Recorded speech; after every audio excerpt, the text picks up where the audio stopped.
এই ছেলেটা আসলে পুরোপুরি ফ্রড, 2 নাম্বার একটা ছেলে। মানুষের থেকে মিথ্যা কথা বলে, কম টাকার কথা বলে টাকা হাতিয়ে নেয়। ঠিক আছে, সো আমি কেন বলছি, এই ভিডিওটা দেখার পরে কিন্তু আমারও খুব খারাপ লেগেছে যে একটা মানুষ পারলো একজন গরিবকে টাকা না দিয়ে চলে যেতে।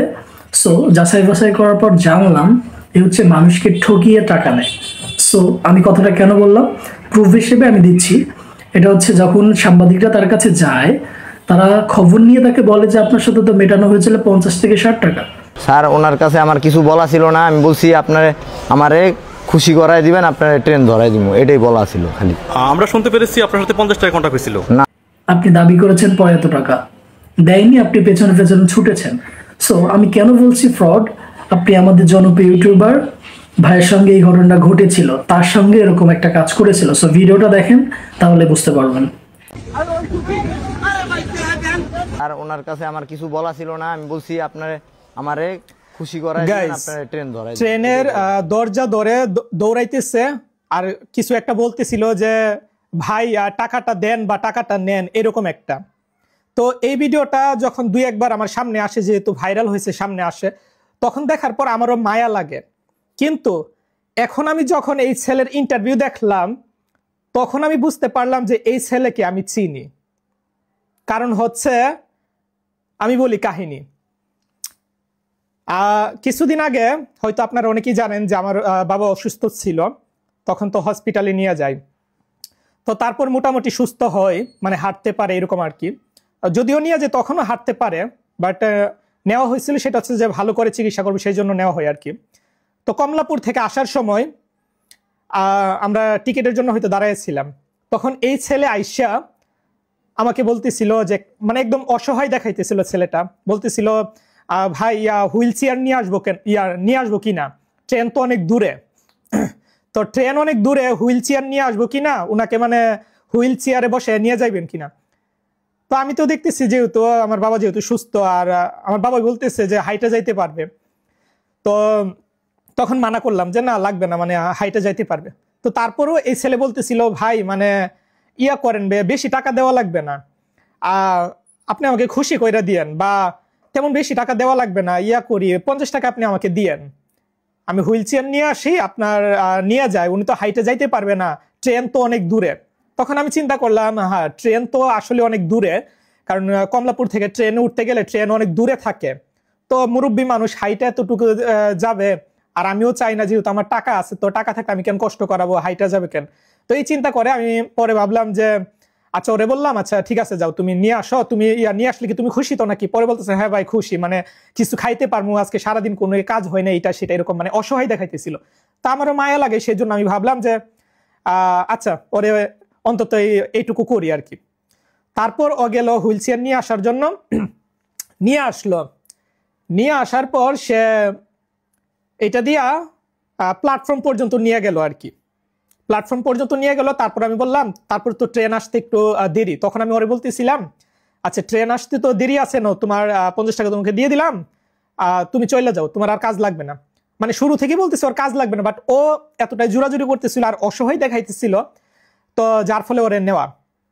তো বলতেছিল না ভাই আরো কিছুক্ষণ থাকি, মানে ট্রেন যাওয়া ট্রেন আসক, তারপর আমি একদম ট্রেন পর্যন্ত তুইলা দিলাম, আপনার কাছ থেকে টাকাটা নিলাম, যদি তুইলা না দেই, এরকম বলতেছিল।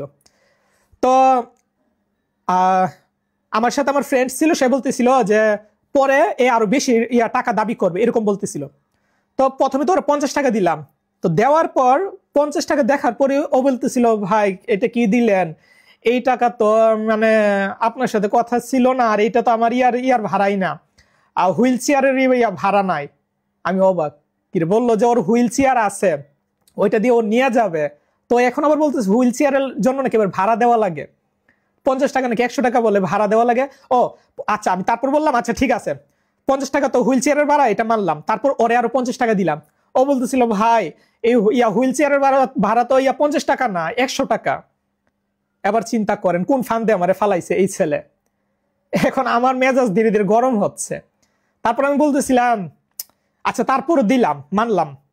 মানার পর ওরে আমি 150 টাকা দিলাম। তো তারপরে মনে হয় ও আবার বলতেছিল যে ভাই আমার হুইল চেয়ারের ভাড়া দিলেন 100 টাকা, কিন্তু আমার দিলেন 50 টাকা। ভাই এই 50 টাকা তো হয় না। মেজাজটা ভাই এত গরম হয়েছে আমার। টিকিট কাউন্টার থেকে প্ল্যাটফর্ম পর্যন্ত নিয়ে গেছে, যেখানে সুস্থ মানুষই কিন্তু হাইটে যাইতে পারতো, বাট ওর অনুরোধে আমি বলছি আচ্ছা নিয়ে যাক। আমি ভাবলাম যে অসহায় মানুষ 50 টাকা দিলে অন্তত খাইতে পারবে, এই চিন্তায় ওরে বললাম যে হুইল চেয়ার প্ল্যাটফর্ম পর্যন্ত রাখার জন্য। এইখানে আমার ফান্দে ফালানোর চেষ্টা করছে যে 150 টাকা নেওয়ার পর ও বলতেছে ওরা আরো টাকা দেওয়ার জন্য। তারপর আমি ওর মনে হয় 200 টাকা দিছি। 200 টাকা দিয়া বলতেছি তোমার আর এখানে দাঁড়ানোর দরকার নাই, তুমি যাও, তোমার আর কোনো দরকার নাই। ও তখন বলতেছিল না ভাই আপনার কাছ থেকে টাকা নিলাম, এখন যদি আপনার পর্যন্ত পৌঁছায় না দেই, আমি আর একটু অপেক্ষা করি, ট্রেন আসুক, ট্রেন আসলে ট্রেন পর্যন্ত তুইলা দিব, আর একটু অপেক্ষা করি, টাকা নিলাম, এখন যদি এটা তুইলা না দিই তাহলে আমার কাছে নিজের কাছে কেমন লাগবে। তো আমার সাথে যে ফ্রেন্ড ছিল সে বলতেছিল মাফ চাই, এর আর দরকারই নাই, কারণ এ যদি আরো আধা ঘন্টা দাঁড়ায় থাকে তখন এই আধা ঘন্টার জন্য আবার টাকা দাবি করবে, মানে এইরকম। সো এটা বলার কারণ এটাই যে এই ছেলেটাকে আমি চিনতে পারছি, এই ছেলে হচ্ছে ওই ছেলে প্রথমে মানুষের কাছে হচ্ছে কম টাকা অফার করবে, কম টাকা বলবে যে এত টাকা লাগবে, 50 টাকা 20 টাকা লাগবে, তারপর সে দাবি করবে 20 টাকা। এর ইন্টারভিউ দেখলাম যে ওই লোকের সাথে নাকি কথা হয়েছে যে 50 টাকা দিবে, তারপর নাকি ওই লোকের কাছে 500 টাকা নাকি 300 টাকা চাচ্ছে, নাকি 200 টাকা চাচ্ছে। তো সেম আমার সাথে এই ছেলেটা করছে। তার মানে এই ছেলে হচ্ছে এর কাজই হচ্ছে এইগুলো করা। সো গাইস, এই ছেলের প্রতি চুল পরিমাণ কেউ মায়া দেখাইবেন না। আমি ফার্স্ট টাইম যখন ভিডিও দেখছি তখন আমারও মায়া লাগছিল। আমি ভাবলাম যে এই ছেলেটা এইভাবে দৌড়াদৌড়ি করতেছে, হয়তো ওই লোকটা হয়তো টাকা দেয়নি, ওই লোকটাকে আমি খারাপ ভাবতেছিলাম। বাট এই ছেলের ইন্টারভিউ আজকে দেখার পর আমি এই ছেলেটাকে চিনতে পারছি, এটা হচ্ছে ওই ছেলে, মানে 2 নাম্বার ছেলে। এটা হচ্ছে এর কাজই হচ্ছে এরকম করা, মানুষকে ফাঁদে ফেলা হচ্ছে এর কাজ। সো এই ছেলের ইন্টারভিউ যারা নিচ্ছেন তারা এইগুলো তুলে ধরবেন, এই ছেলেকে একটু একটু শক্তভাবে কথা বলবেন, যে যেন এই ছেলেটা সবকিছু স্বীকার করে যে মানুষের সাথে কি জন্য এরকম করে।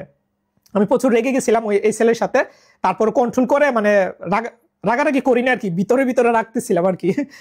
তো এই ছেলেটা একটু